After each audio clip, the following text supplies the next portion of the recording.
Hi there, everybody. My special guest today on PocaTV Live is war documentary maker Sinan Can. Let's start it right away.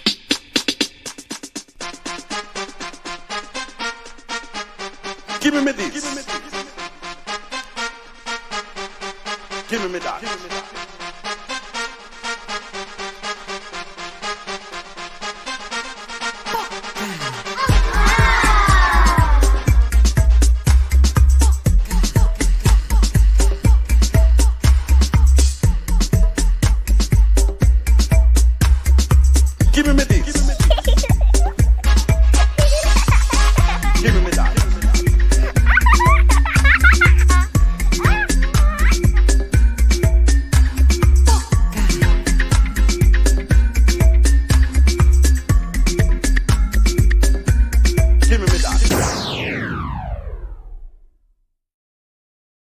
So, hi there, everybody. Welcome to season 4, episode 5 of PocaTV Live, that wonderful program I make every last Friday of the month, in which I speak to one of my fabulous guests all across the globe and share with you the great stuff that they do, the work they do, their vision, their empathy, their humanity. Today, my very special guest hails from the Netherlands, and this is who he is.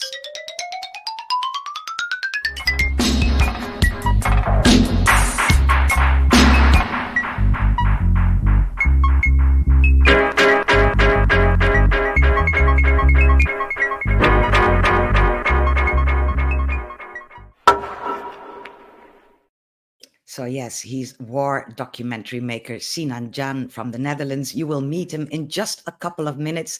But there's always stuff I need to get through before we get to the guest. This is also a way for people online to find out that I am live and, that they can switch on and join the show. So let me repeat what I said way at the beginning. It is season 4, episode 5 of PocaTV Live. Thank you so very much for joining me. My guest, you will be meeting him in just a couple of minutes. His name is Sinan Can, and he is, let's put it this way, he's a war documentary maker with a huge heart. This is how I look at him and how I perceive him to be. And to be honest, every Dutch person I told that he would be my guest today said the same to me. And they're probably all watching now or watching the rerun. While you're here, make sure you like the video, share it among your own network so more people can watch, and leave a comment. I love it when you leave a comment in the live chat sections on YouTube or on Facebook. If you're watching on LinkedIn today, chances are I do not see your comments here and I won't be able to, share them with my guest. So best head over to PocaTV on YouTube or on Facebook. Like the page, subscribe to the channel. You know how that goes. Yes, every one of these programs, I start with a livocation to my youngest sister, Aisha, the one who said, and this is at the beginning of this century, she was telling me, carry on with Poca TV and keep going. And one day, who knows, there will be a possibility for you to go live and you could talk to all these interesting people all across the globe and share it with the world. Well, that's exactly what I'm doing now, except she never came to see any of it because we lost Aisha a good many years ago, going on to, what is it, over 13 now that we lost her. And well, Poca TV is only in its 4th season, so Aisha never saw it here on Earth. I'm sure wherever she is, up in the great assembly in the skies, she watches every program I do, whether it be Poca TV Live or the weekly Wednesday things that I do on Wednesdays, if I do them. Sometimes I'm too swamped with work, people, you know that. So Aisha, once again, this one is totally livocated to you and you are never, ever forgotten. I'm assuming there are some new people here. You don't know who I am. My name is, well, you can see what my name is. It's Aldit Hunkar. That's the name my parents gave me. But worldwide, I go by the name Poca. It's short, it's easy, everybody can pronounce it. And I actually gave meaning to it because it used to be Pocahontas before I had dreadlocks. But then now I don't look like Pocahontas anymore. So I had to come up with a new meaning. Now it means people of common attitude. And that's basically the people that you see on my little station, PocaTV. So if you are new, now you know who you're dealing with, and you know that I do these programs, and there's a whole lot more to see if you go check out the videos online that PocaTV has done through the years. There's even in the making a making of PocaTV over the years. Part 1 is there already for you to see. So that brings me to my guest today. I was telling you way at the beginning of the program that, like me, he hails from the Netherlands, and it's my great honor and pleasure mostly to welcome with you Sinan Can. Good evening, Sinan. Good evening, Aldit. I cannot even begin to tell you how happy I am that you're joining me, because I know what a very, very busy man you are. And the people working for you even told me, forget about it. Sinan has no time for your little PocaTV. And then you and I met up and you said, yes, I'll do it. What Yes. made you say yes, Sinan? Come on, tell me. It's true that I'm really, really busy, and but in my mind I was thinking of I'm gonna go to the show of Aldit maybe after a few months. And Yeah. then I saw you, and then I thought maybe it's possible to do it now. And Wow. I'm back 2 days ago from Armenia. I would stay there for longer. It became shorter, so it was possible to talk to you. And I had a busy day today, but I was working at home, so it was possible. That And is of great. course, I just want to talk to you. Well, thank you for that. That's basically what I wanted to hear, right? Well, the pleasure is all mine, Sinan, because yes, you and I, we come across each other.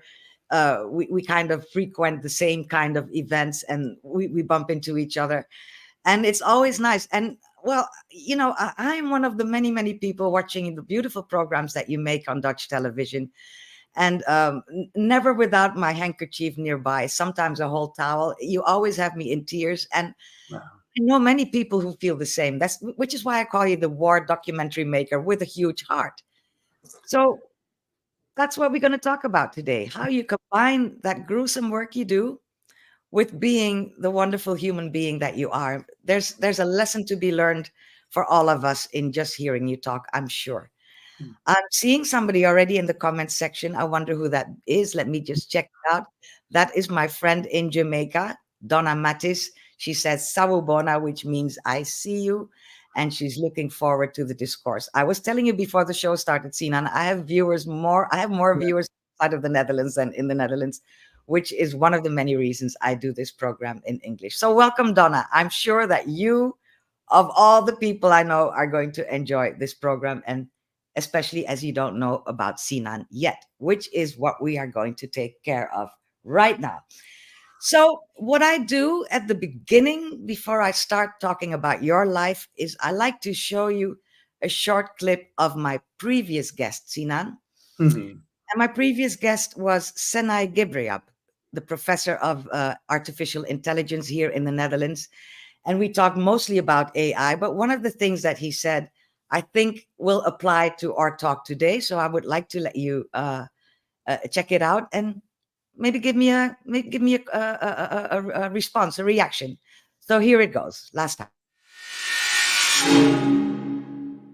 It's on the shoulders of those currently oppressed to de-oppress themselves. Once again, saying what Paulo Freire said all those years ago, the Brazilian educator who was such an inspiration to you. This is essential. It's about self-empowerment. Yeah, I would like to make a note. Mhm. It's on the shoulders of those oppressed. At the same time, what Paulo Freire also says is both the oppressed and the oppressor are victims of an oppressive systems. Are victims of that Of an system. oppressive system. Both How is oppressor the oppressor a victim? and because the oppressor often does not know that he or she or the system is part of this cycle. Yes, Sinan. So Senai says victim and the oppressor are both the oppressed and the oppressor are both victim of that system. Yeah. you come in these places in the world where there's oppression going on all the time. Would you agree with what Senai says? Yeah, I agree on it if you are an oppressor and you don't know that you are the oppressor. But mostly in the war zones where I come, the oppressors knows what he does and oppresses people and knows that it is injustice. And my parents, I'm from a very small family. I have a younger brother, and they learned us that my parents are activists, and they always said every human being is good, but the Mhm. circumstances and what you how you test it in life makes a person bad or good. And partly agree on that, because there are circumstances what make you maybe a different or difficult or a bad person or make you do bad things. But there are also a lot of people that we say they're just, I think they are from the beginning bad. They're just evil. They're just evil. And I never thought that I would say this, because I brought up with positivity and that every human is good and that just the circumstances. But now when traveling almost 14 years in war and conflict zones, I just see some people are just evil, and that doesn't have to do anything with circumstances or that they are tested in life. They Mhm. like to hurt people, and They they, like it. Do they enjoy? Do they yeah, enjoy being evil? Yeah. yeah, they enjoy it. And I saw it on many places, and I was Yeah. just flabbergasted that that people enjoys to suffer someone else. And Mhm. okay, you can say they are maybe also not just evil but also sick in their head, Yeah, like psychopaths. yeah, in their mind and in their hearts. But there are a lot of psychopaths, Albert. If you just look to a few leaders, or you just look back to other leaders in the Mhm. history, and the crazy thing is that um, how these people are getting on power, uh, staying on power, do these things. And I think that's also our responsibility as humanity. You can't It, say we just have bad leaders and I'm not responsible for what happens. But we see it on many places, and it is like a cyclist in life that Mhm. repeats himself. Okay, it's different in a different time, different people on a different place with different names, but it is like a cyclist, and Yeah, that makes, a cycle of wickedness is what you're saying. yeah, of wickedness. And it makes me sad sometimes. Sometimes you lose your hope, and it is also uh, you also ask yourself, why do we make such a big mess in this world? You know, why is it not possible to live in peace and in harmony? There is enough food for the whole world, and still the majority Mhm. of the world lives in poverty. You know, it's just, I think poverty is one of the biggest shames of humanity, that we can't work on it. This that every human in this world has food. We are just putting food in the bin, you know, on this Yeah. side of the world, because the cucumber is not big enough to put it in a box. And Yeah, it didn't look pretty enough. yeah, yeah, yeah, Mhm. yeah. Yeah, yeah, yeah, yeah. Enough. And Or I just don't like it. That's yeah, we're starting off yeah, exactly along the lines of what I think this conversation will be like. And you already mentioned that your parents were both activists, so I'm taking you way back to your early years, and we'll build up to today. Um, this is the day. Well, this is you, a yeah, tiny little baby born in. Oh, it's almost your birthday. This is you born. yeah, That's your mother, obviously. yeah. Tell me a little bit about your mother and your father. My mother is she is from Turkey. We don't call it Turkey anymore because we say Turkey now. Uh, Okay. my father also, and My mother was born in a family with 9 children, a very poor family. She has Kurdish roots, and had a difficult life. My mom, and mostly lived in poverty, and came to Holland, and she met my father there. Before they met each other, they met each other in the city where they both were born. They In met Turkey. in Turkey, Uh-huh. and they met each other at the market, and they get in love. But my grandfather didn't allow them to marry because there was an ethnic difference. My father is from is Turkish, and my And your mother, mother being Kurdish, so that. yeah. Mm-hmm. The big river, the Euphrates, is going through the city of Erzincan, where my parents were born, and they were both from the other side. So you don't marry to the girl from the other side of the Euphrates, as they call them. So they were not allowed to marry, and they split. And my father went to Istanbul and later on to Holland, and my mother traveled to England because her brother was living there. And then suddenly has to she couldn't stay in England anymore because her paperwork was not ready or good enough, and so she traveled to Holland where her brother was living. So my parents, it was in the 70s, they didn't have any contact with each other. Were living for almost 10 months in the same city without knowing that they were in the same city. No way. And so on the first day market in Nijmegen, the city in eastern of Holland, they met each other and Again at the market. at the market, and they couldn't believe that they would met each other 3,000 kilometers far away, and that paths would crossing again. And they were still single, both, so they were still sad about the split. And then they thought our paths crossed again, so There must be a reason. there must be a reason, and they married. And in the begin of 77, and it was really difficult because still my granddad didn't allow them to marry, but he couldn't stop it anymore. And so they married, and my mother tried to learn Dutch to develop herself.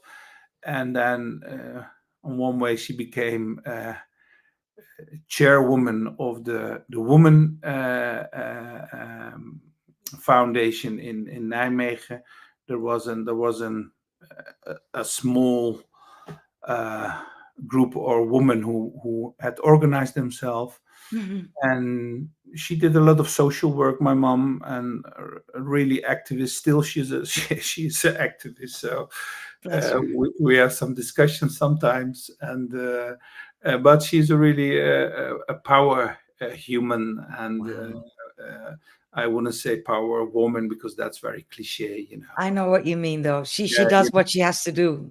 You never call a man a power man, but Exactly, if right. it is a woman, you call her. But my mom is a power human, A power human, yeah. and she's very she's very Active.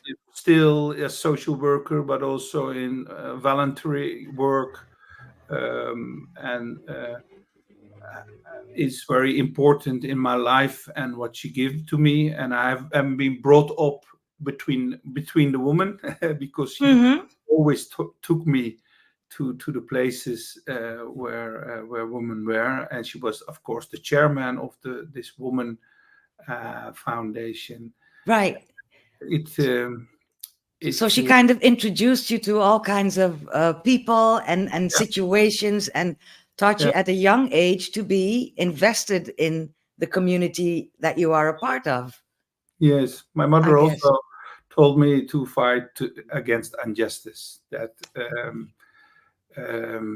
that it's very important to resist against injustice and to make the difference, and to have a moral compass also. She Right. really taught me that, and I saw Mm, in her surroundings a lot of women who were fighting a lot of things, fighting against men, fighting against injustice, mhm. fighting against racism, against exclusion, against so many things. And I was always thinking, wow, they're so powerful and so great. And further on in my life, when I was traveling in war zones, I saw the same resistance of women, and let me say, it made me hopeful. I'm really hopeful when I look to women in a lot of places in the world, that I think, yeah, they are the people who are going to make the changes. I'm just it Well, thank it you for doesn't this. it didn't Thank work you out for this. again for this, but of course you need also men for Yeah, change. yes, you do. But it's very rare that I hear a man say this out loud. And you must know, Sinan, I think about 98% of the programs I do on PocaTV, they all end up that it's all about capitalism and patriarchy. So I'm really happy to hear a man say this thing, because I believe, for what it's worth, that if we were to give women 50 years of leadership in the world, we could solve a whole lot of problems that we face today. But that's my own humble opinion. I agree on that. You do? That's Yeah. that's wonderful. That's wonderful. Let me see what's going on in the comment section. Here's Donna saying, the same Donna. Mhm. Now that's the power of fate. Remarkable story, talking about your parents meeting twice in the market space, of course. Yeah. So Sinan, so here you are in Nijmegen, like you said, in the east of the Netherlands. It's what we call a provincial town. It's semi big, Yeah. still a lot of stuff going on there. And this is you. I must say, oh, I just love baby photos and children's photos. What kind of little boy am I seeing? What were you like? What was going through your mind at that age, if anything? I was a dreamer. I didn't talk very much. I was introvert, so I was not talking too much, and I didn't like to play with other children. I just play with myself, or be alone, and it changed later on, because when you work in media, you can't You all have to. yeah, you can't be introvert. So it was sometimes, when I still have the little Sinan inside me. Yeah. Sometimes it makes me really, I find it really difficult to be extrovert, and that you have to be seen, and that I have to have an opinion on things, and I Yes. have to say about this, talk about this. It makes it difficult. And as you know, Aldit, I don't have to tell you that media work also, even if you don't want it, it gives you an ego, and it grows. And I always try to stop to grow it, because I don't like it. And a lot of problems in this world comes Yeah. from too big From egos. big egos. Yeah. I have a remedy for that, because I have exactly the same that you're saying. I am actually, I call myself an extroverted introvert, because basically I'm introverted, but through the work I do, I'm among the people. I have to be. So what I tell myself is, when I put on the face, you know, put on my little makeup and my lipstick, I call that woman. So it's that woman doing the job. And then once the job is done, I rush home, I close the door, I go, thank you, world. So I know exactly, many people in our line of work have this. We have to be bubbly and interesting. And like you say, we need to have an opinion about everything when we're outside. But when we're inside, we like to wear our little socks and our little jalaba, and just leave me alone. Don't even call me. I'm sure you have the same thing. Yeah, I have the same. Yeah, I Yeah, really. yeah, yeah. I did, So that's also the thing why I live in Nijmegen, because when I work in Hilversum or Amsterdam, I leave my work there, and when I yeah, come here to this city, I'm myself, yeah, and but still, it's difficult, because if you get a too big ego, also unkind to people, Yeah, and because you put yourself first. yeah, and that's Mm, also one of the things my parents learned me. I don't come from a religious family, but my family has a Sufi background. What yeah, is, let we say, humanistic uh, uh, sect inside the Islam. Hmm. Islam, and one of the biggest fights you have to do is not fight outside, by inside, to make your ego small. Even in Sufism, they say break it down in pieces and step on it so that you get milder to yourself and also to other people. Step And on it. yeah, step on, break it down and step on it, and break it in pieces, and it makes you humble, and it makes you milder to people. And I really believe in that, because if you have a small ego, you are kinder to people, and Definitely. kindness is what we need in this world, and a It lot of is. other things: empathy and love, forgiveness, Open eyes and ears for your eyes surroundings. and Yes. ears, and Yeah. um, so it's not easy, but I do my best. I do my Yeah. best. Well, you do more than that. Before we go on, can I ask you to pull your screen forward again just a little, Yes. because Yeah. you slowly move. That's better. Yeah. Thank I you so go. much. I go Yeah. down like this. Yeah, yeah, yeah. Because I that want means to you're hide. feeling. Don't. No, it's just me and a couple of people watching. Yeah. It's just me. So this is the school that you were at in Nijmegen. I believe there's something going on with the school. Yeah. The school's going to close down. Yeah. Let's. They tried to close it down. I'm very sad about it, because it's more Uh than a school. yeah. It was a place where I was really happy, where it was secure, where Mhm. there was no exclusion, no racism. And this is my schoolmates. That's my teacher, Truus. I still have contact with her. I love her. Hi, Uh, Truus. Yeah. yeah, yeah. And but I'm so sad, because it's more than a school. It was Yeah. a It's where you.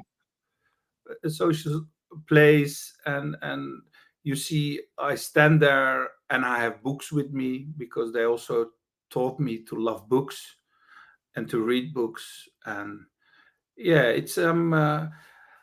I'm really sad about it. Yeah. And nothing to be done about it. There's no way they can keep the school now. All that, as we know, there are a few things in this life. One is power, and the other is money. Mm. This story about my school is about money, Ah, and I think uh, it's shameful that we close a primary school. A school. yeah. You And don't like you close. say, a neighborhood school, Yeah, that you can walk maybe. from your front door to the school. Yeah, Yeah. and yeah, don't close schools, don't close libraries, don't close uh, uh, Theaters. theaters, don't close hospitals. Yeah, but it's a story about money. So they were looking. It's very worthy ground Mm, to sell. It brings a lot of millions, that building, yeah. and they don't really care. Oh, They just see on what it brings in. yeah. It's all about money, like you say.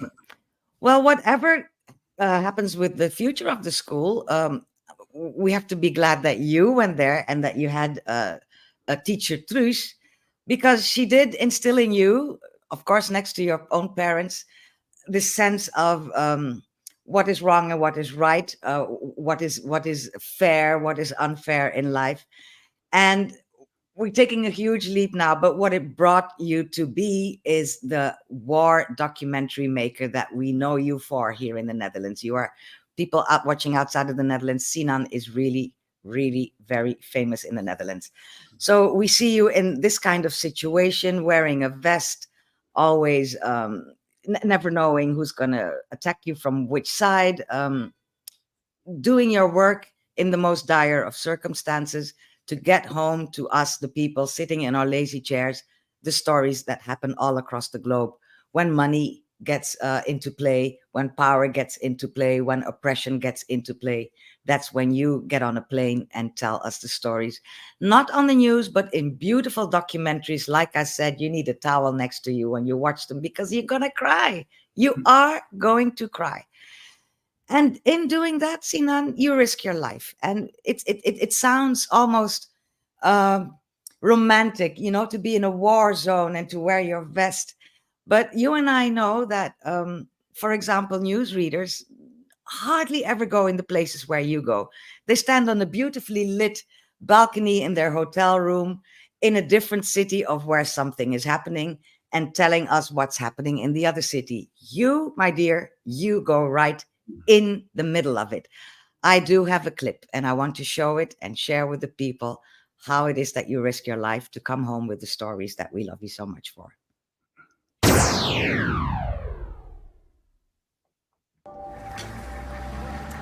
Ik twijfel of we dit wel moeten doen. Dus ze zijn echt gespannen. Gaat de deur gisteren dan? Ja.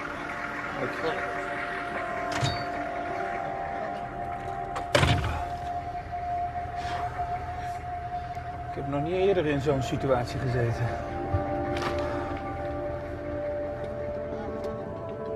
We reizen over de weg van Tarinkot naar Chora, die met Nederlands geld is aangelegd. Maar de weg gaat door een vallei. De Taliban zou ons vanaf de bergflanken kunnen beschieten.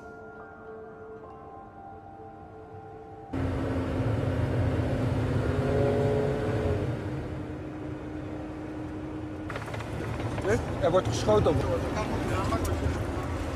Er is één kogel afgevuurd, hè? Ja. Ja, Taliban, hè? Er is geschoten op ons.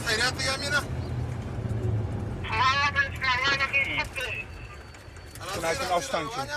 Hier.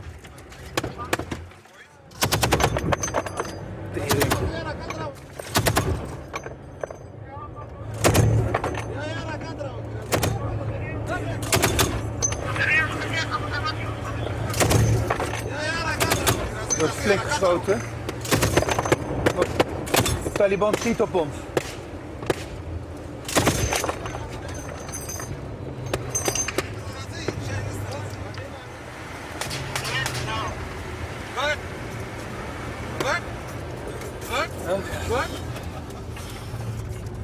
Komandan, emniyet.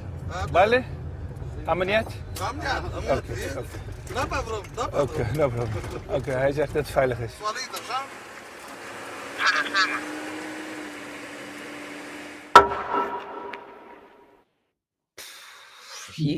At some point you say, first time this happens to you. I can't even imagine. Tell me, what goes through your mind when you're in a situation like that? Like an ambush like this was the first time, but before I witnessed bomb attacks, and we also get kidnapped in Libya. The thing is, Aldit, that you don't think about anything, and the only thing you're thinking about is survival. So you block everything, every feeling. To be afraid, to be afraid to die, to afraid to not seeing the ones you love. You don't think about anything. It's really crazy to say. If you ask me where you're thinking about, I was thinking about nothing. Just nothing. Just thinking of not thinking of. Just looking out of the window and looking what happens, and if he would survive this. And it was for almost 2.5 hours shooting, 14 people killed, and any of the people with you on that attack? Four people from our side and 10 from the other side. At the end, it were 13 humans who were died. So there is no other on this side. But we put it just a little bit in the documentary. It is a cut version because we know that our families also are looking to this Exactly. documentary. Yeah. So we didn't show everything because we also filmed some people who died, Who died? Yeah. and but we had to tell this in the story, but that didn't make it too big. And the thing is that after this 2.5 hour shooting, it was more that I was just thinking, okay, now 14 people are dead, so 14 families are getting the news of that their family, beloved, their son, their father, their uncle, their nephew has died. And I'm just thinking about the people who would get this bad news, and also thinking about where we're fighting about. What is Yeah. this fighting about for 1,000 years, and why doesn't Exactly. it stop? Why At doesn't the, it stop? Yeah. yeah, at the end, we our life, we think we are unstoppable, and we're not gonna die, but we're just living maybe 70, 80 years on this planet. And if you And then just we're gone. Mm-hmm. just think of that, this planet exists for 2.5 billion years. We are Mm-hmm. Mm-hmm. even not a spot in history. No, just not even this. That's right. Yeah. What viewers often don't realize when they do see shots like this is that there's another person or another persons behind the scenes that we're not seeing, but who are going through the same that you are. Yeah. I know I'm not sure this is the same one, but I know you really like to work with one special cameraman. Was he the one with you on that tank? No, it was Thomas Blom.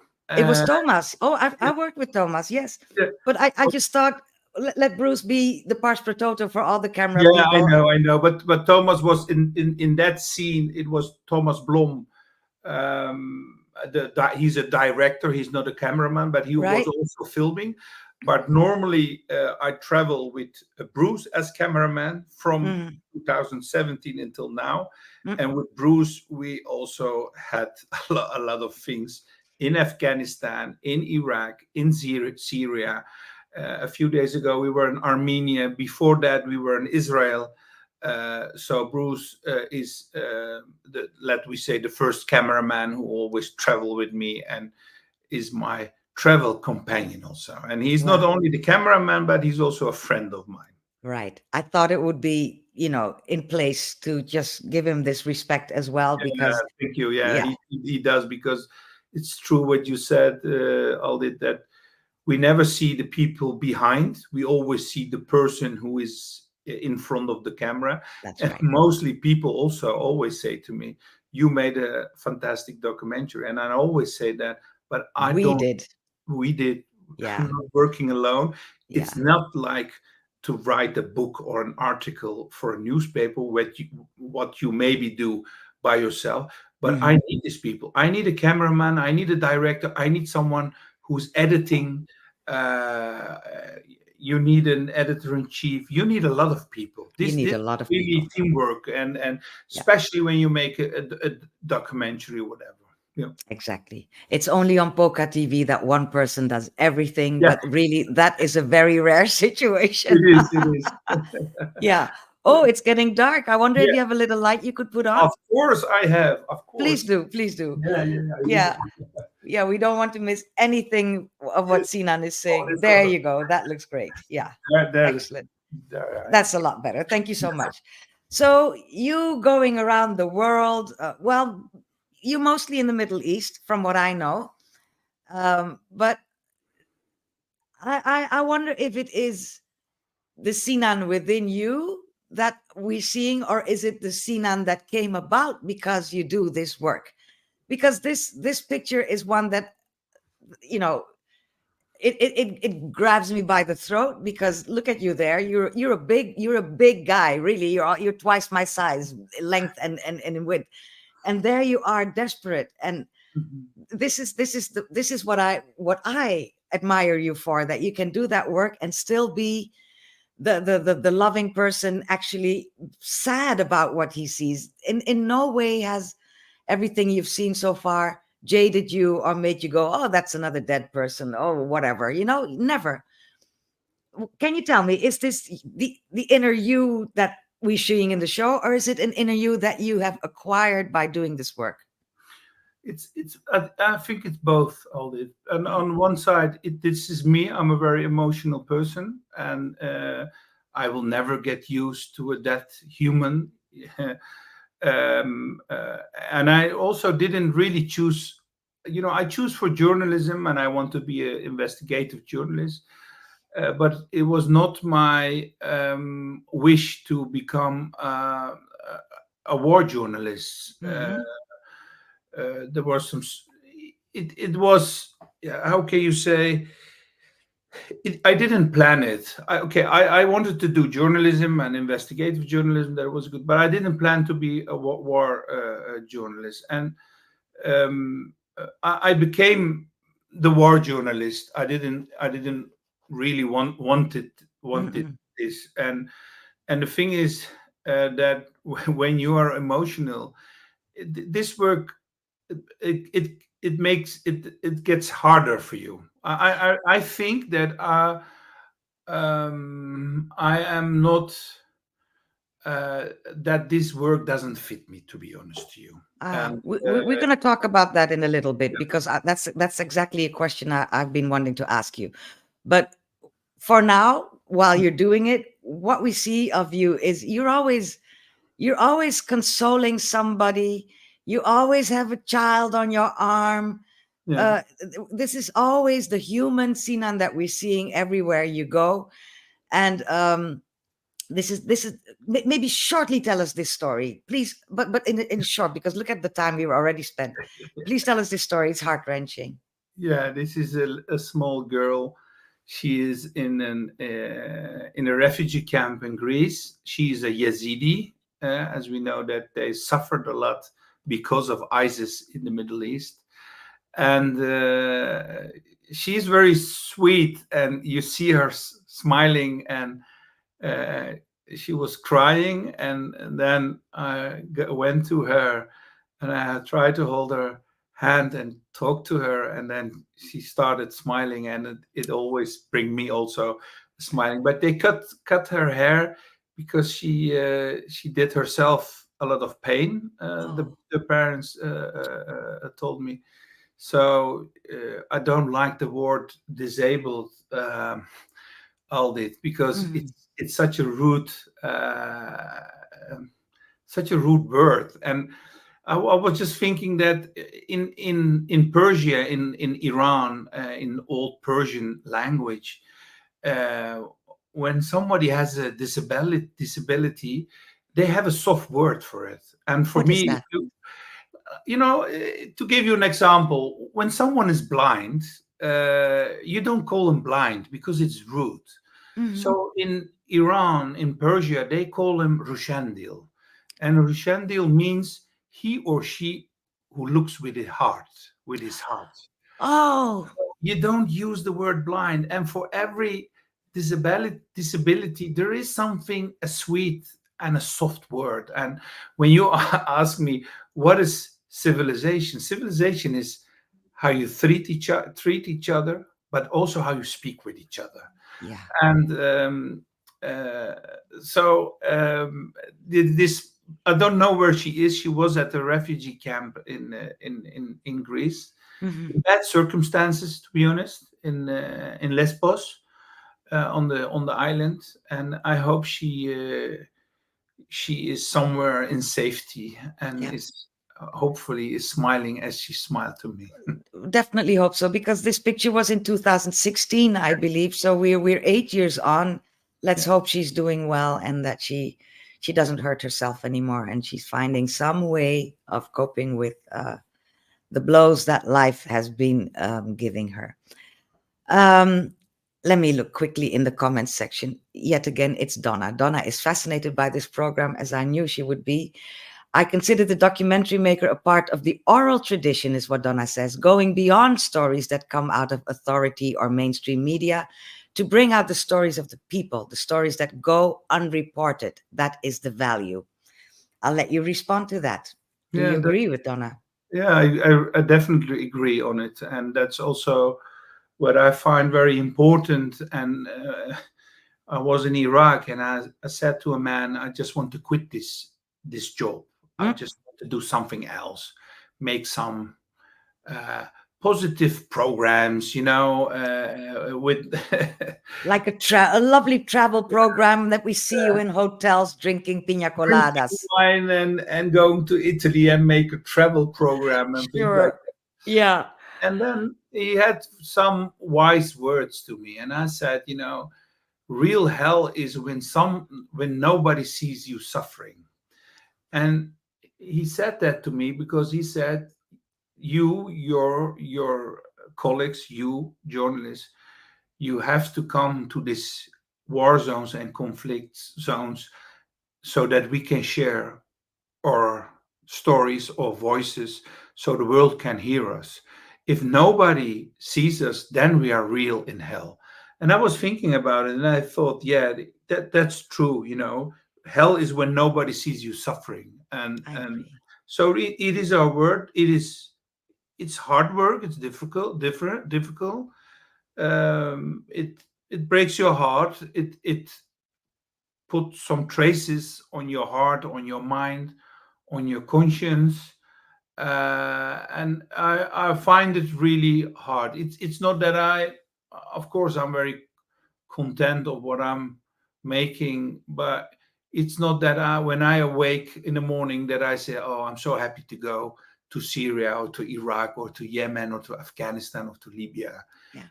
I'm not looking forward to it because every time when I come somewhere, people are suffering, and mostly children are suffering. And I make my documentary out of it, and I make my documentary. I go to that Safe Holland.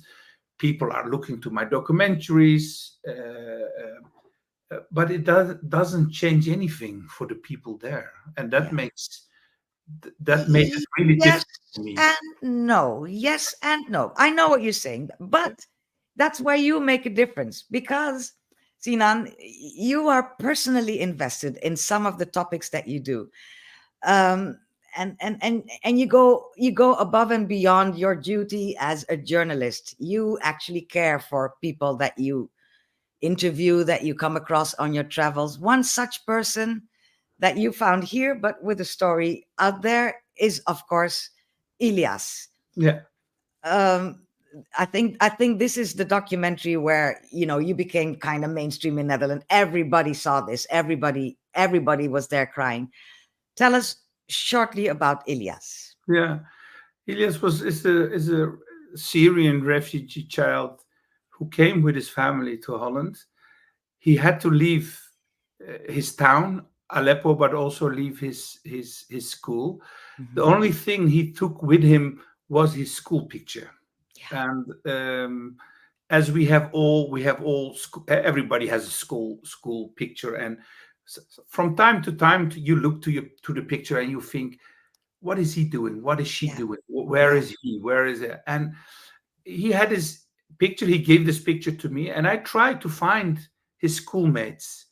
I have a clip of that. Yeah, I have a clip. Let's watch it.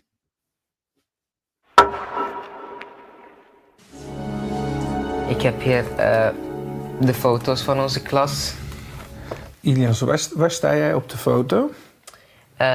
Ik denk die. Ja, dit echt? ben ik, ja. Ja, ik zie het aan je glimlach. Ja, dankjewel. Ja. Op dezelfde dag was de eerste bom.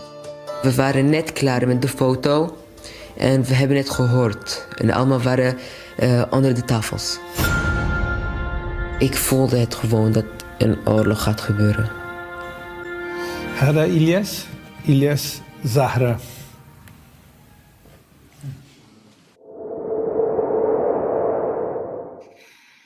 What? So that was the director of the school. Yeah. You showed her the picture, and she burst out crying. Tell us, please. Yeah, I went to his school in Aleppo, and the director of the school was still there. She's an amazing woman, and she couldn't go. She couldn't leave the children, and she had many chances to leave the country, to go to another country.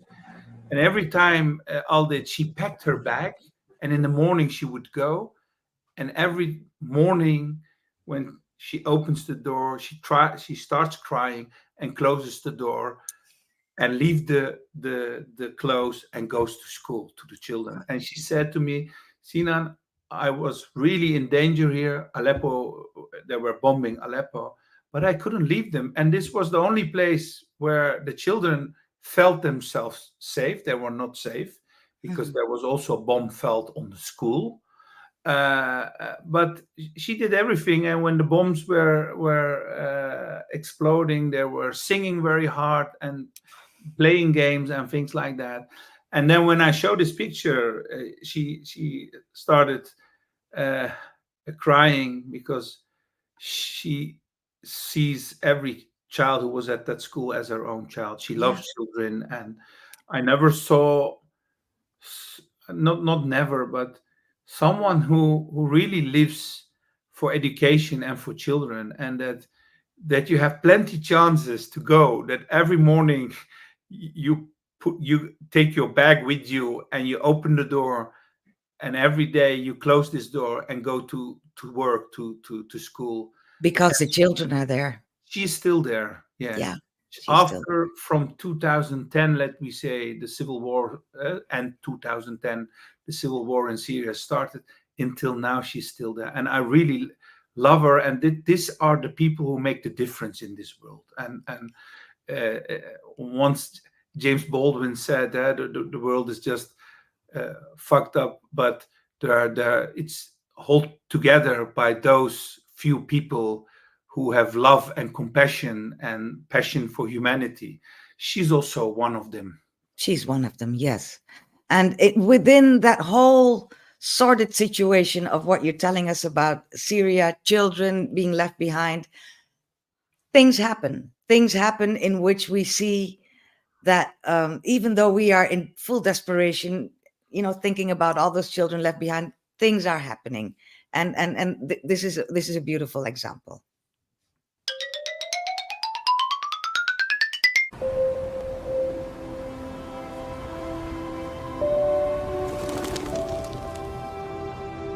Het mooiste voorbeeld van hoop tref ik aan vlak voordat ik Syrië verlaat. Ik had het nooit gedacht, maar ik krijg toestemming om deze plek te bezoeken. Het is een opvang voor kinderen met de meest onwaarschijnlijke achtergrond waar verder niemand voor wil zorgen. Hier wordt ze een nieuwe toekomst gegeven. Het ziet hier echt best wel mooi en vredig uit, maar elk kind hier heeft een verdrietig verhaal. Ahlan, ahlan sahlan. Ismi Hassan. Veel kinderen zien niet zo vaak bezoek. Er wordt gelijk polshoogte genomen. Hij heet Hassan.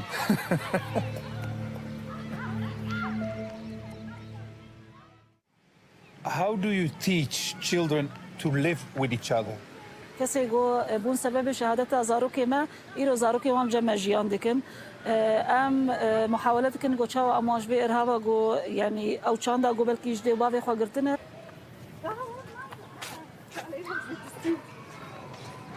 Dus een groot deel van deze kinderen zijn kinderen van IS-strijders. Ik bedoel, als je daar even over nadenkt, dat deze kinderen misschien op een gegeven moment gaan vragen: wie zijn wij eigenlijk en waar komen we vandaan? Waarom hebben ze ons achtergelaten hier? En dan hoop je dat het toch goed met ze komt en dat dit niet een nieuwe generatie strijders wordt in dit gebied. And that is the thing, right? That is the thing that for some reason we don't seem to realize, is that when war perpetuates, you are making new generations of fighters. You do. Does that ever make you, well, lose hope, maybe is the word? It does. From time to time, I lose my hope in humanity, and I get really sad, and it breaks your heart in pieces. And but the only hopeful thing I see is people who try to do their best in the most difficult circumstances. Mhm. If you're not tested in life, you can't say I'm good or bad. It's easy. If your life is nice and it's everything is perfect, and you're from a perfect family in a perfect area, of course it's easy to be good. It's easy. But what if you get tested, Yeah. and very good and badly tested? Then, if you have a moral compass, then you are a strong person and a good person, I think. And the thing is, with what we saw now, it's a house where there are children from ISIS fighters, and the Kurdish people, women in this house, are looking. They're looking. They try to help these children, and the thing is that they are the children of the enemy. But they say to me, she said to me, the woman I was speaking to, that the children could be never be our enemy. Children are children. Even if there are children from the enemy, we still try to help them, and hopefully they get a good person in their further life. So they put a lot of effort and love in this in these children, and this type of things, they make. There's my hope, because normally I am not very hopeful, and the days I came back from these countries, sometimes takes me days to sleep. I can't sleep, and I have a therapy form that I watch Disney films. Disney? Yeah, I look to Disney films. You know, Disney is the source of all of this. Yeah, I know all this. No, I'm teasing you there. But it sometimes it really helps me, because Yeah. then I'm looking to Disney classics. Exactly. And it's like something happening in front of your eyes, and you can empty your head at the same time. It's emptying, and also maybe the thing what gives you hope is that the good guys always win in these Disney films, and the bad guys lose, and that's not always as it be in real life. So it's also maybe a little bit escapism. You're entitled to be an escapist. Really, you are. It's okay. So you watch your Disney film. You should know the stuff I watch, and I don't even go to war zones. I know what you're talking about. We're going to talk a lot more about your work, and also about stuff that that inspires you. But what I never told you, Sinan, and you don't know because you never have time to watch PocaTV live, but there is a segment in the program that every one of my guests really hates, and this is time for that. And it's called On the Spot. 5 quick questions It's on the spot. I'm going to ask you 5 quick questions. You know the drill. You don't get to elaborate until afterwards. So quick questions, quick answers, please. Are you? She said, I didn't tell you that this was going to happen. Question number 1, Sinan Can. You have to choose Europe or Middle East.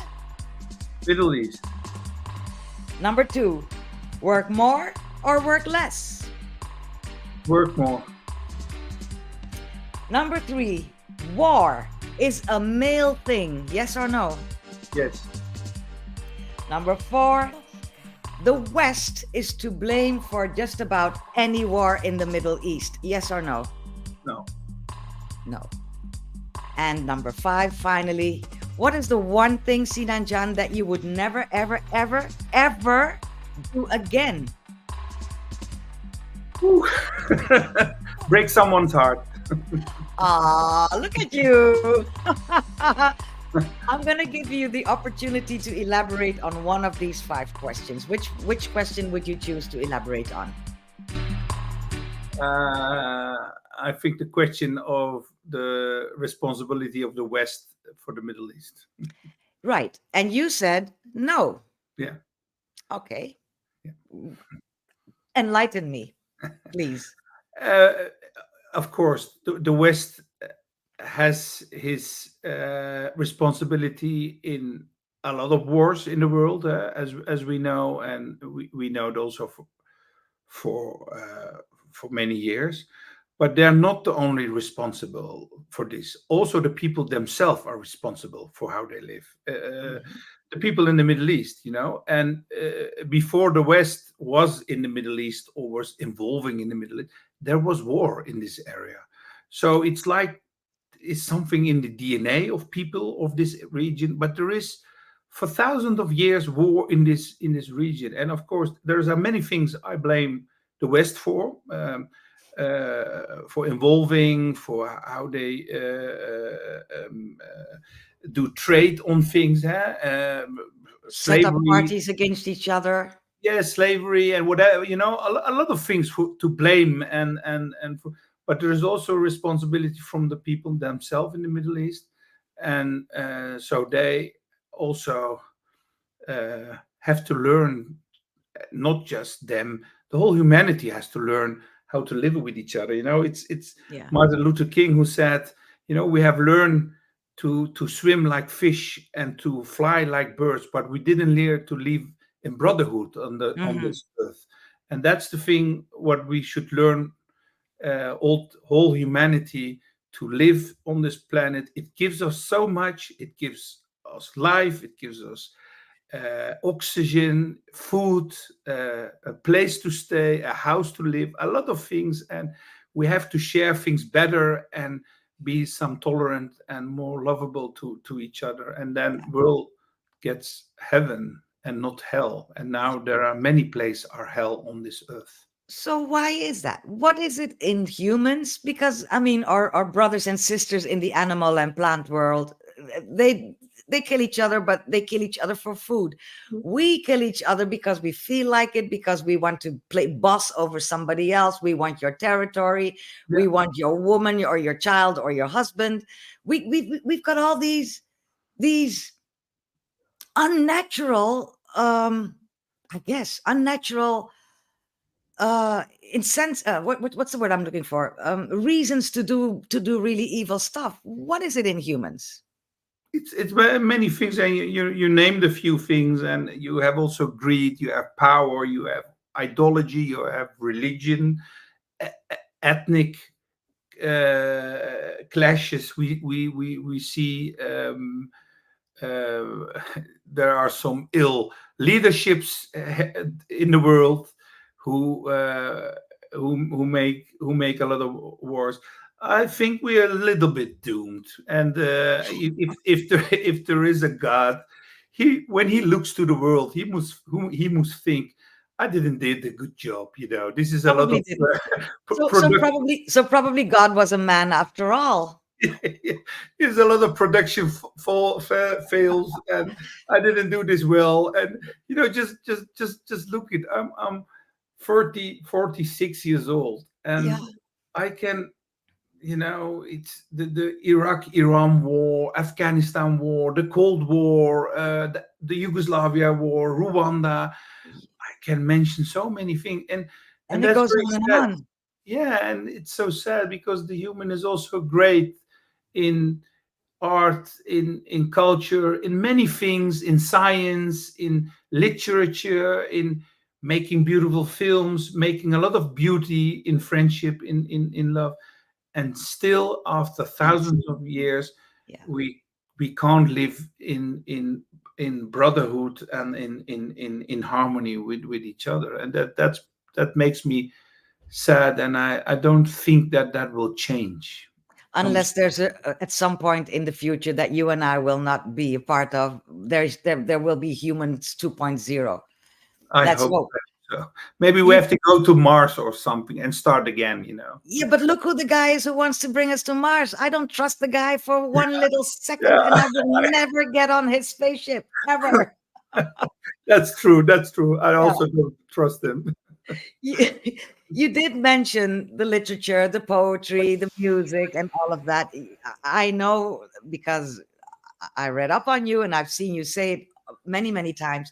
One of your big sources of inspiration and consolation, and just to get back in touch with the human side of yourself, is the work of Rumi, the poet. Who himself, look at the years, 1200 something. He himself very much inspired by Shams Tabrizi. Tell us Westerners who never heard of Rumi, but the other people, tell them something about these two gentlemen of 1185 and 1207, who still to this day know how to tell us how we are. There are two gentlemen who met each other at the market. There you go again. And, What country are we talking? we're talking about, it wasn't Turkey, but it's now Turkey, but it was the Seljuk Empire.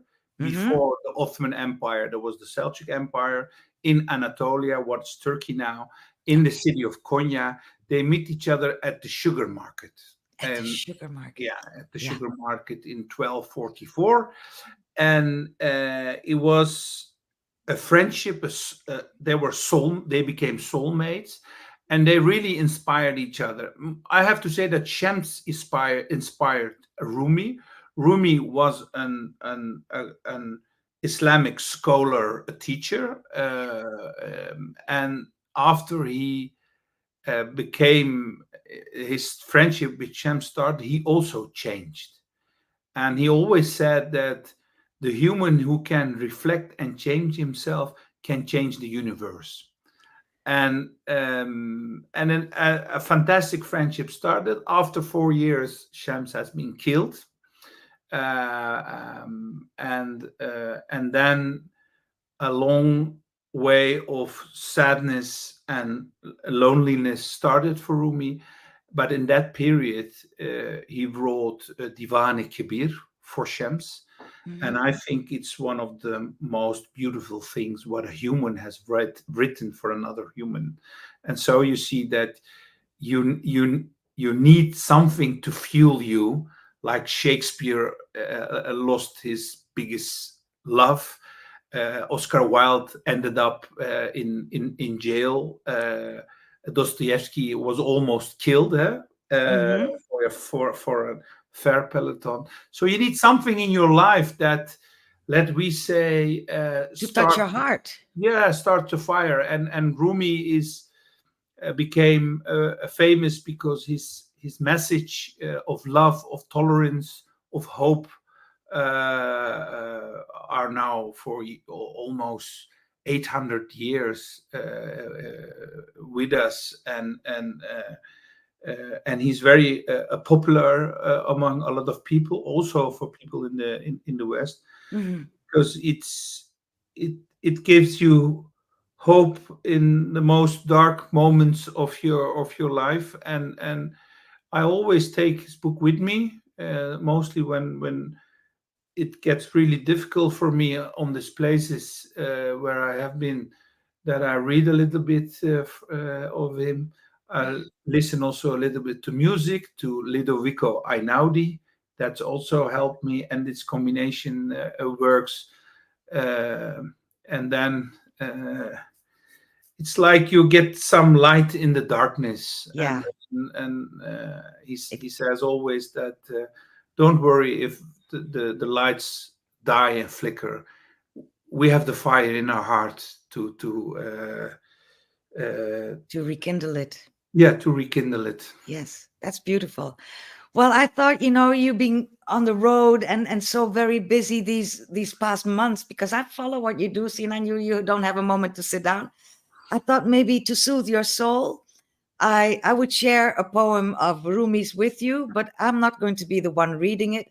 In fact, I found the most beautiful and talented Helena Bonham Carter, the British actress, who is reading for us now from the poem The House by Rumi. Please enjoy.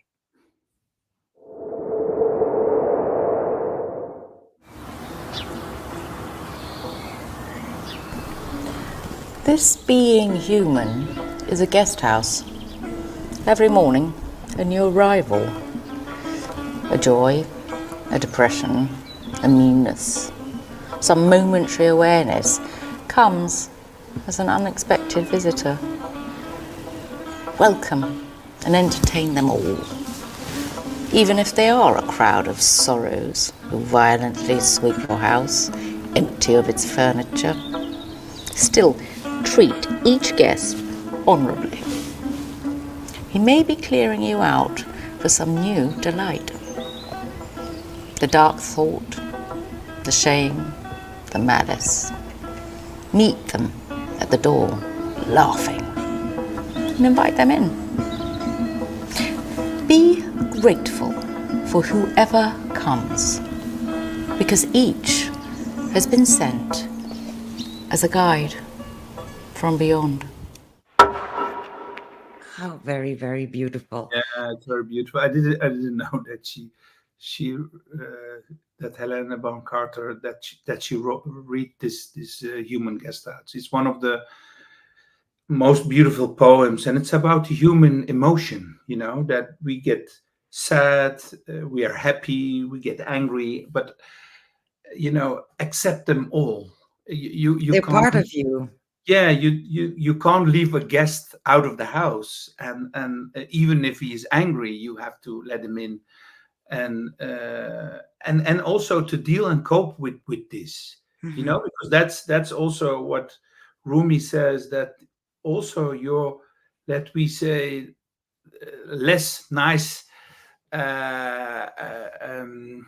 parts of yourself, you have to accept them all also. You know, you can't be a prophet and totally good, and all your, also your dark side, you need that to reflect on, to nuance, to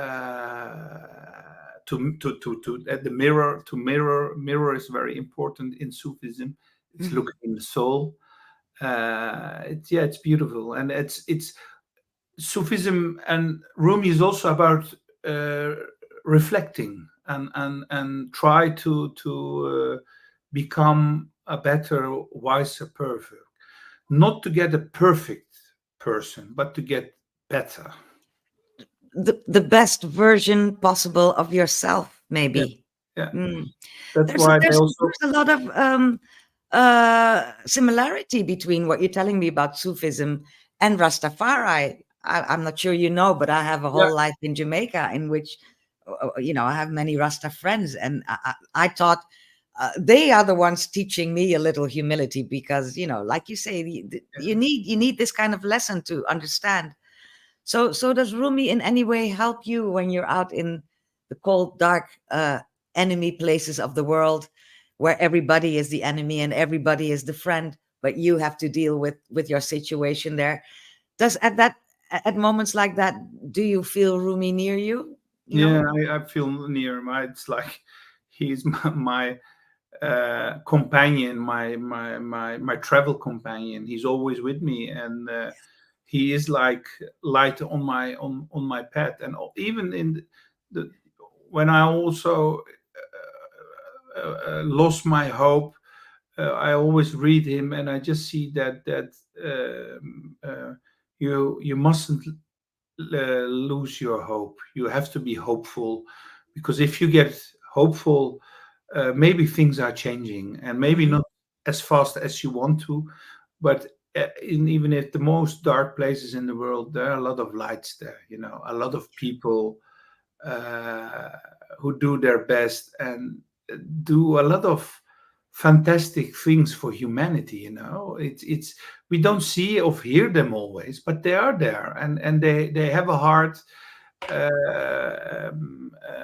and they do fantastic things, and they also, Rumi gives me hope, but these people are giving me more hope, because they are alive, and I witness what they do for humanity.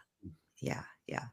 There's this thing, you know, I have this past as a newsreader in the Netherlands, and what newsrooms say is, if it's good news, it's no news.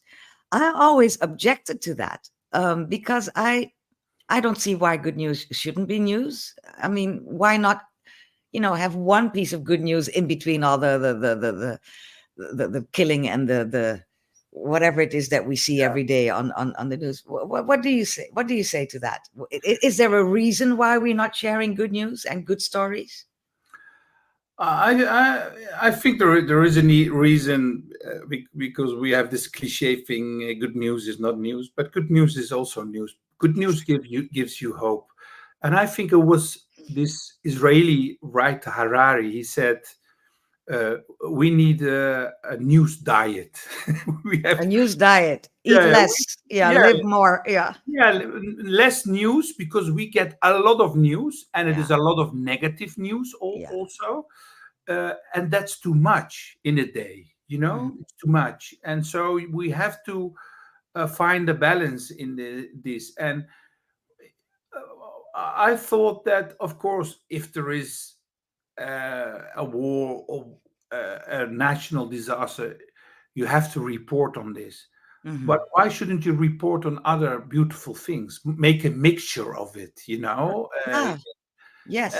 and make, as Rumi says, we are bounded we are bounded to each other. The suffering of someone on the other side of the world makes us cry, but also the happiness of someone far from us can make us happy. And I really believe in that, and I think it it could be both. Just give also the news what happens, and it can make us sad, and also make us smile and give us some hope. And And I think that if we did that, if we did both, share the good, share the bad, it would definitely help in this day and age where everybody's at each other's throat. I guess we're all frustrated because all we hear is negativity, just like you're saying, and we're not giving space and time to look at the good stuff. We hardly any of us watches a flower grow anymore. What we used to do when we were yeah, children. Nobody does that anymore. So no wonder everybody is so totally frustrated. And that's maybe why I asked you, do you think there's a plan to make us all frustrated? Uh, I don't know if there is a plan. The human is smart, but not very smart, Aldit. So Ah, okay. it's, But it's, there's always some it's, there's it's a, always some people very smart. yeah, there are some people, but at the end, we are not very smart species. At the end, of No, true. course, we try to plan, and you always see, if you look to a lot of conspiracy theories, they're fantastic, and I love to read them because it's mysterious, and it's a big plan. But at the end, when I look to humanity, I just think, oh, we're such a stupid species. And of course, some of them are a little bit smarter than other and planning, and you have some Mm, people who are manipulating people. But at the end, we are not a very smart species. I don't. no. Okay. I tend to agree with you. I see that Donna is still responding. I'm going to give you a short time to respond to this because this is for when we were talking about the question: is the West to blame for everything, all those wars? What does she say? She says there's a ruling political, and the ruling and the political, and there's the people themselves. So the former puppets of the West are in place everywhere. The Western hegemony seems to foreground most conflicts, is what she says, at least these days. And she says also, at least that this is from a vantage point of a person from the global South. She's in Jamaica, as I was telling you, a post-colonial experience at the brunt of these conflicts over the control over resources and wealth. I do want you to quickly respond to Donna because Donna's been very excited about this program all week, and I want to give you the chance to respond to her. It's not that I want to agree, but I agree on it because, of course, what we saw as we look to the West is how important their benefits are important, their resources are important, and you also see. And the West is quite destructive. Let's just call That, a that, spade a that, spade. that's true, and but also when you see when it goes on benefits, they're always at places where there are some resources. If there is no resource, Mm-hmm. it's not interesting. Mm-hmm. And let me say a country like Armenia, in the Caucasus, nobody's interested because they don't have anything else. They don't have oil, they don't have gas, they don't have lithium to make your battery for your electric car. You see where the West is always interested in their own interest, of course, and looking around where to trade or where can we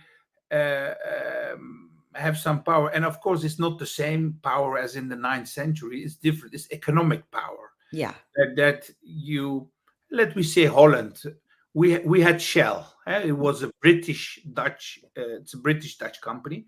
For years, they have been in Nigeria and taking oil of it and making the environment in such a bad way that we know that it was awful.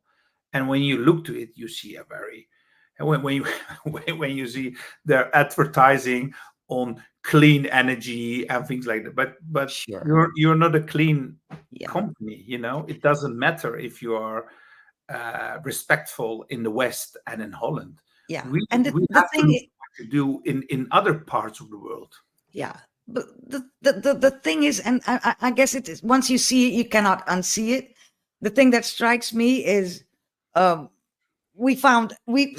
world finds a new source of lithium or whatever it is that the West always needs, or we all seem to need, and then suddenly we hear in the news there's some uprising and the president gets kicked out and we get this thing, and then we put in somebody that we trust and things get worse from there.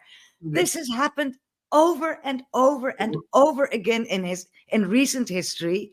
It has. Every part of the world where we have trouble, there's at least the United States in the middle. I dare say so is Holland, because the United States instigates the thing, and we in the Netherlands, we make money after the war.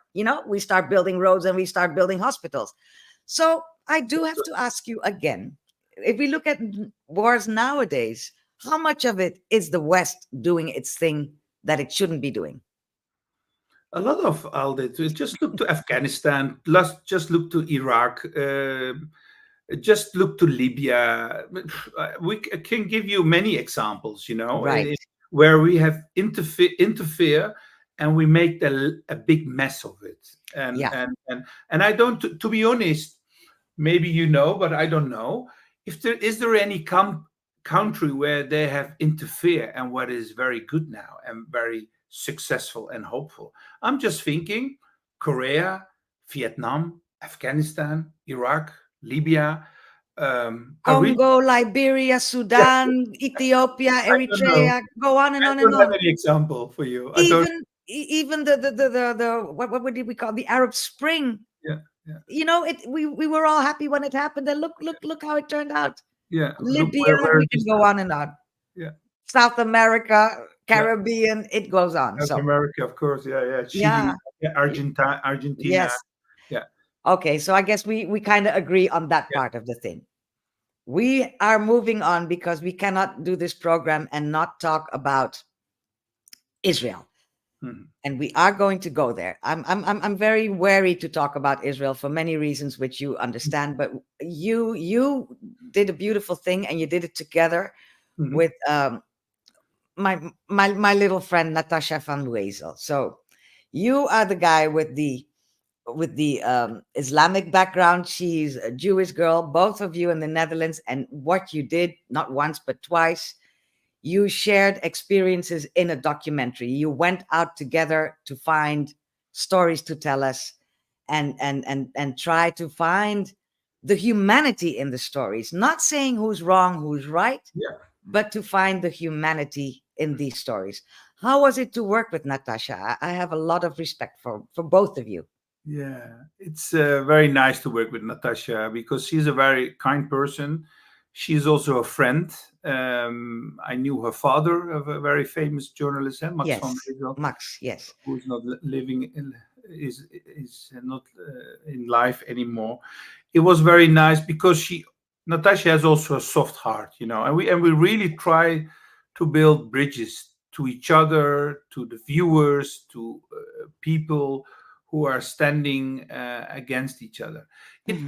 Aldit, it doesn't matter anymore who's right, what arguments are it doesn't matter. The thing what we see is that there is children dying every day, and if that doesn't broke your heart, then I have not much words to say.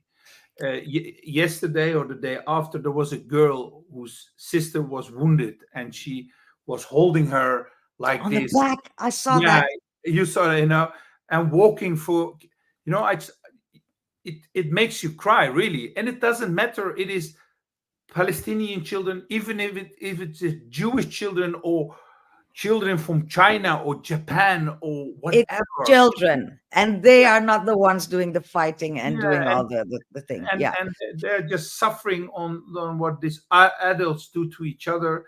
They're between it, and children are beautiful. They try to see magic in life and Anything. Mhm. in anything, and to make something about it. And it really breaks my heart. And people are starting discussion. You don't have to discuss with me. I really don't care about Hamas, about Netanyahu, about any Hezbollah or the regime of Iran. I really, really don't care. The only thing I care is children and how they suffer, and that we are looking to this, and we don't do anything. We can't reach them, and we just looking every day to how they suffer. And if people are saying I'm okay with that, I don't have much words to say to them. I agree. I agree. So what you and Natasha did, you went to Israel together, and one of the places that you visited was the place called Neve Shalom.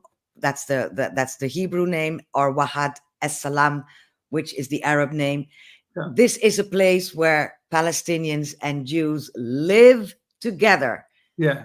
And they do it to set an example. Tell us more about Wahad Es-Salam, Neve Shalom.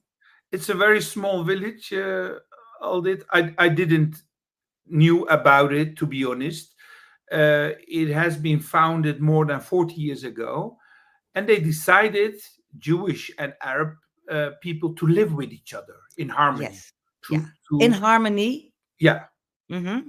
In harmony and in peace. And of course, there are discussions, and sometimes there are arguments. It's normal. People are living with it. But the important thing for them was, we are going to live there, and we are going to learn our children to live with each other. Well, there you go. And it's so small, but the thing is, it gives you hope. It's possible. Mm-hmm. It's maybe small, but it could be the whole country. It could be the whole world who lives here together. And it's difficult for them. It's difficult times, as we know from 7 October last year. But they do everything to live with each other in peace and in harmony, and they stick on each other.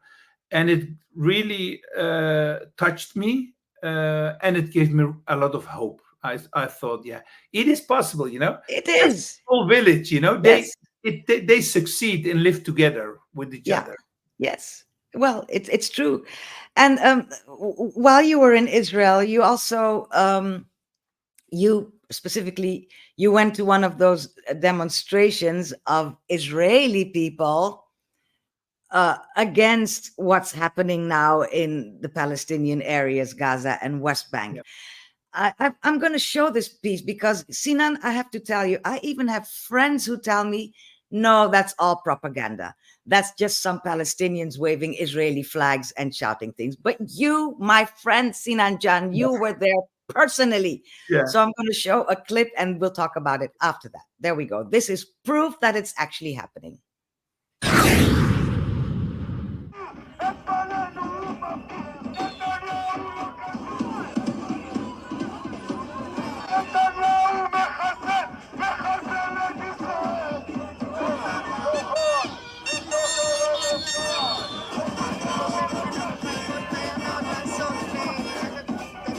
We want the hostages back, and we know that only Bibi, only our prime minister, can make a deal.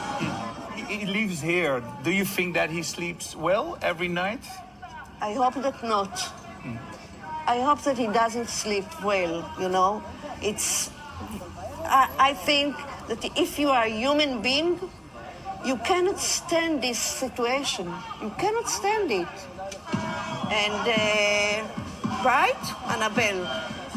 That's why we make the demonstration, that he won't sleep well. So, how many people were there? There were a few hundred people, so I will not say this is the majority of Israel. No, this is not the majority, but it is also not a small minority. So Mhm.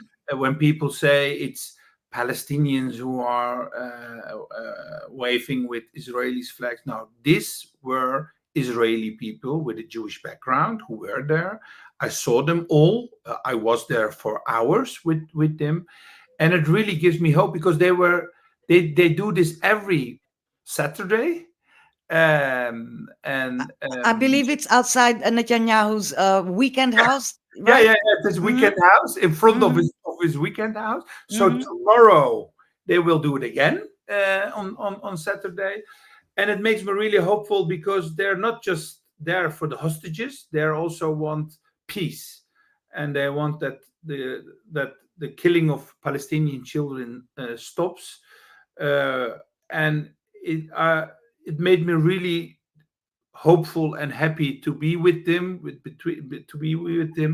They are the soft powers of Israel. I really believe in them, Yeah. and of course they are not the majority, but it is a minority, but it is not a small minority. Right.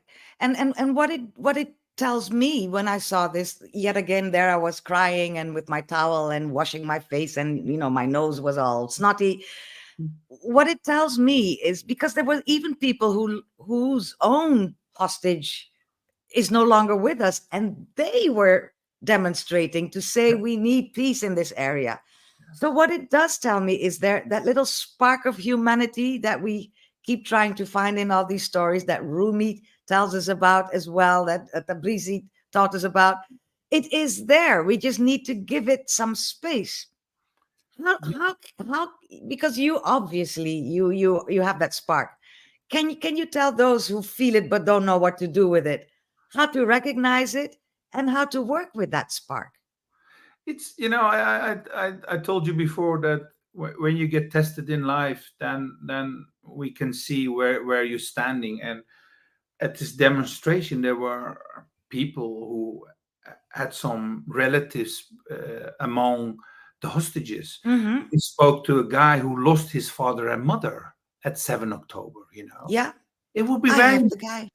yeah. I think no, sorry, I don't have that guy. I know who you mean. Carry Yeah. on. Sorry, I And interrupted you. the thing is that um, I have a huge respect for him.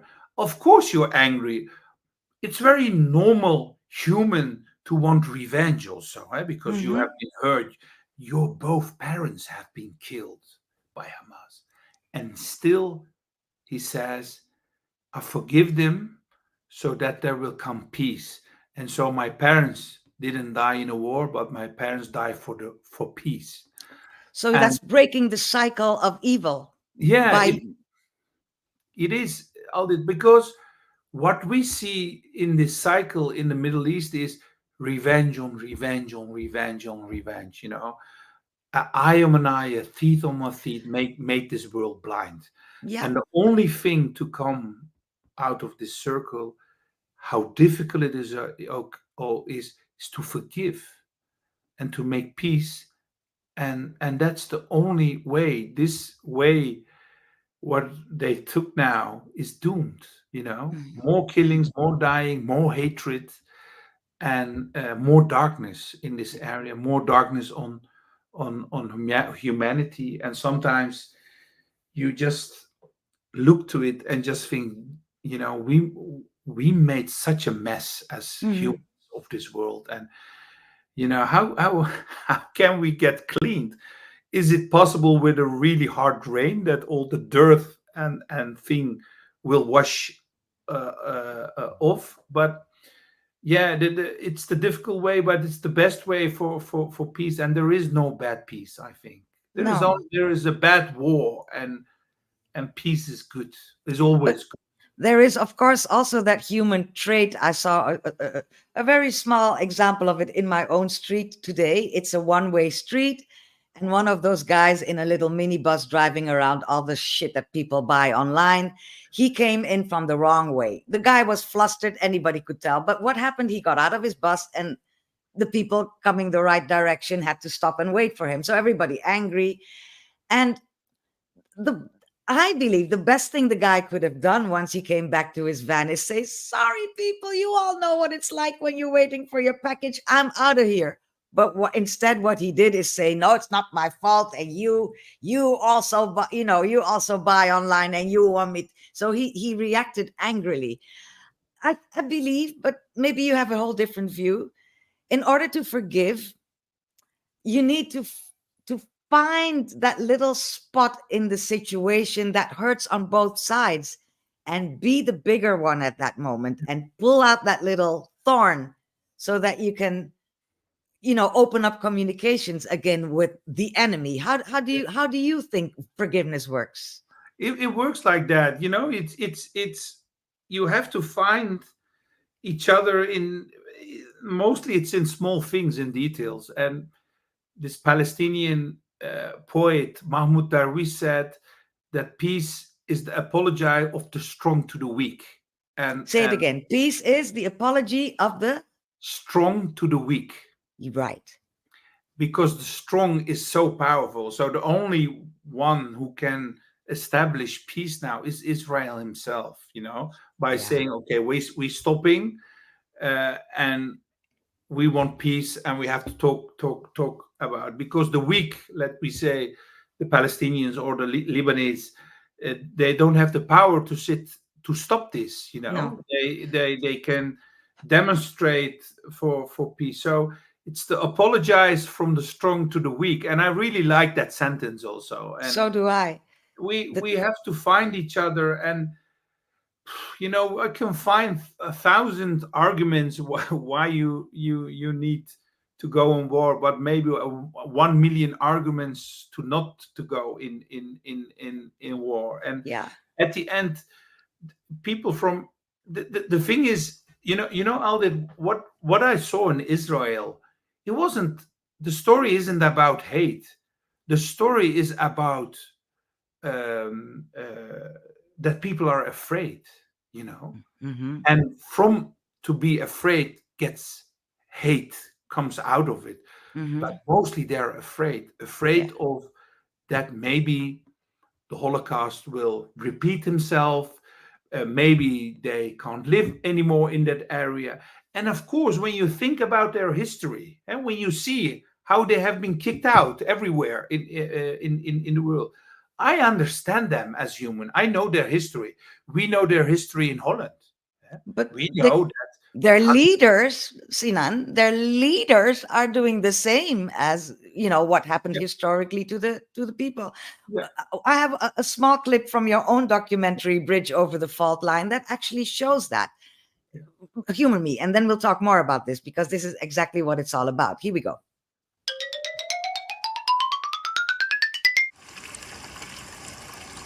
How is it to live on a peaceful hill and a little bit further there's the gates of hell? It's only 1 hour from here, by the way, Gaza. I used to drive there, my car, it's 50 minutes, and this is our life here. I speak with my family in Nazareth. They also in pain. They watch, they see, but they cannot do anything about it. That's the thing, that you cannot do anything to change the reality. אנחנו במלחמה ואנחנו ננצח בה. האויב ישלם מחיר שהוא לא ידע מותו.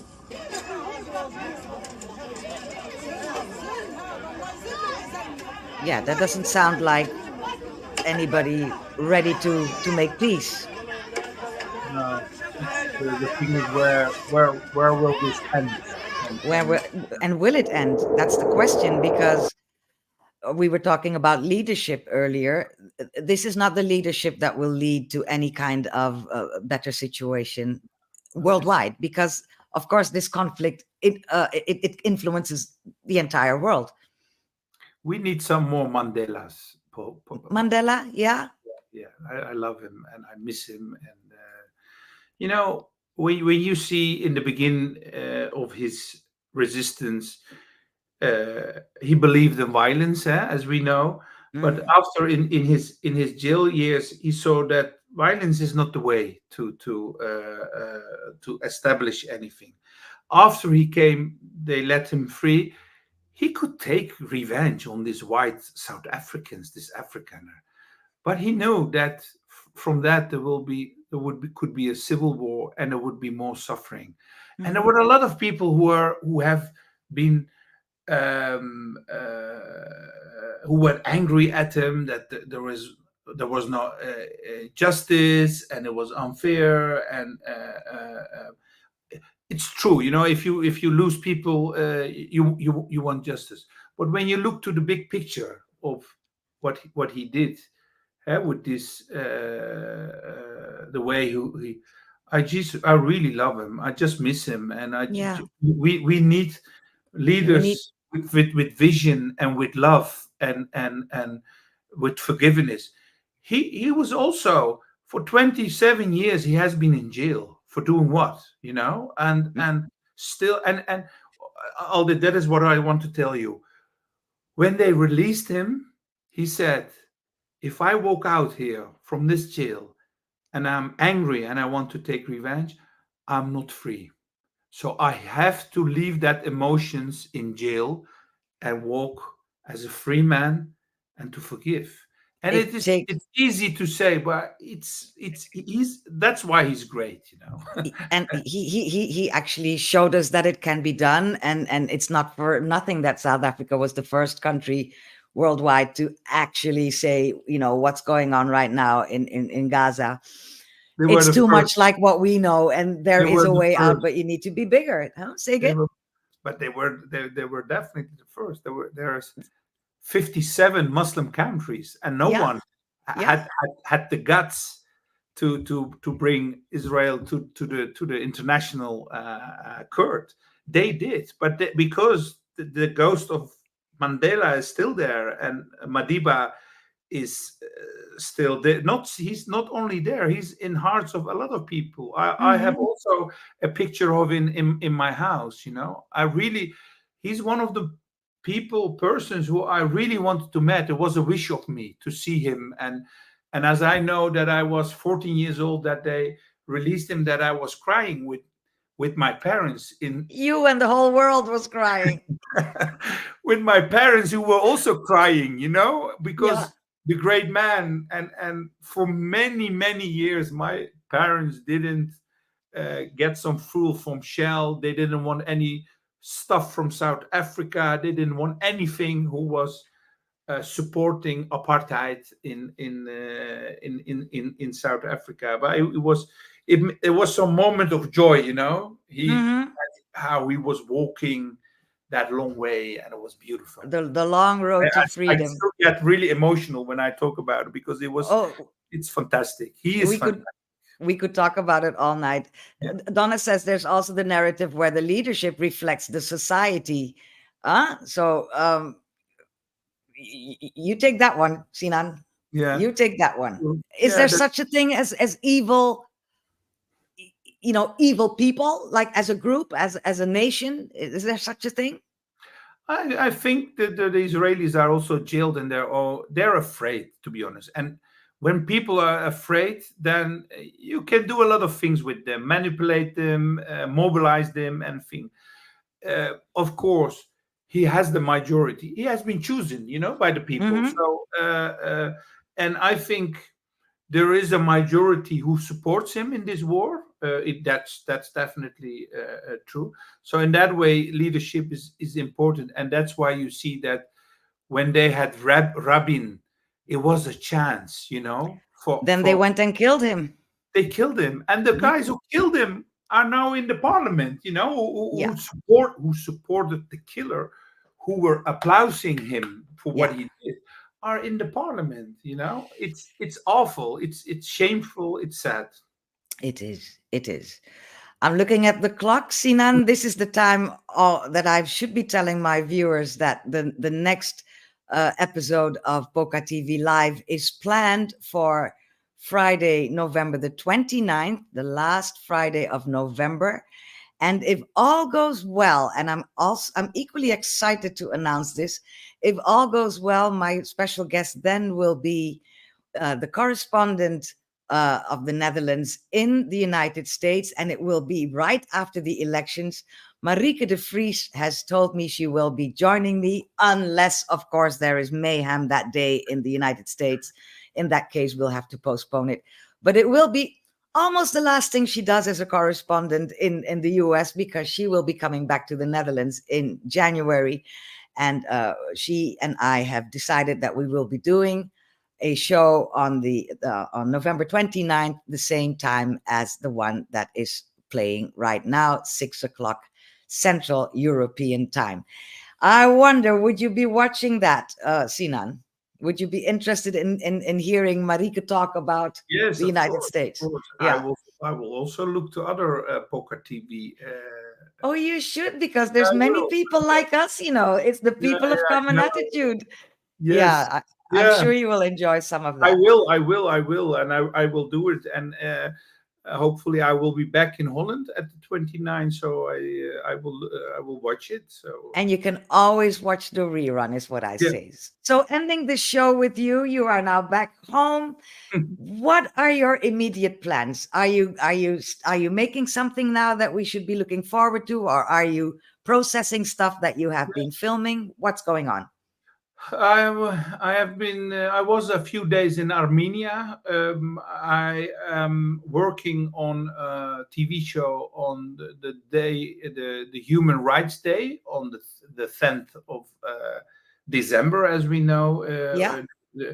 And for that day, my channel, BNNVARA, makes a special program, 50 minutes. And they asked me to make a report about the people of Nagorno-Karabakh. Oh my goodness, yes. Yes, for almost 100,000 people, ethnic, have been put out of this area. And I followed a family and made an interview with them, a day of their life. And that will be broadcasted on the 9th of December. That's good to know, because I will be just still here, because only days after that I will leave the Netherlands and go to my place in the world where I can forget everything that goes on. I'll be going back to Jamaica then, but I'll be watching on the 9th of December. And to end this program with, I want to play out with a tune by Benjamin Zephaniah, who the wonderful poet, another poet. Yeah. He died last year, and he was like yourself, very much, always thinking we should stop the war. Just stop the war. You could no longer be a war zone documentary maker, but you'd be making other beautiful stuff, right, Sinan? Of course. I hope so. I hope I don't have any work anymore.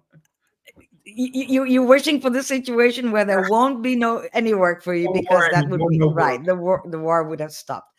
So that is how I'm going to play out. I want to ask you to stay in the orange room until I completely end the stream, so I can thank you properly.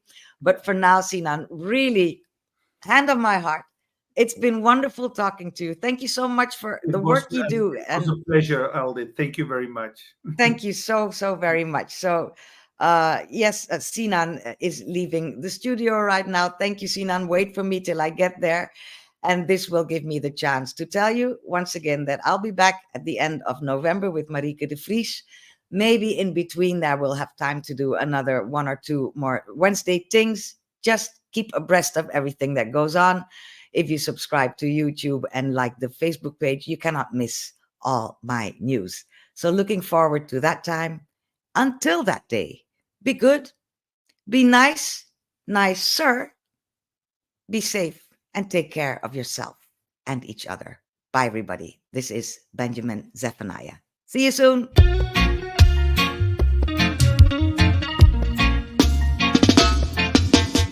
Over in America and Russia, warmonger fights warmonger. I care about IMA, I care about IPA. So I can't pause this. Stop the war. Stop the war, stop the war. Military powers, we know who you are. You cannot dictate with your blood and your hair. Cause peaceful people fight the state. Stop the war, stop the war.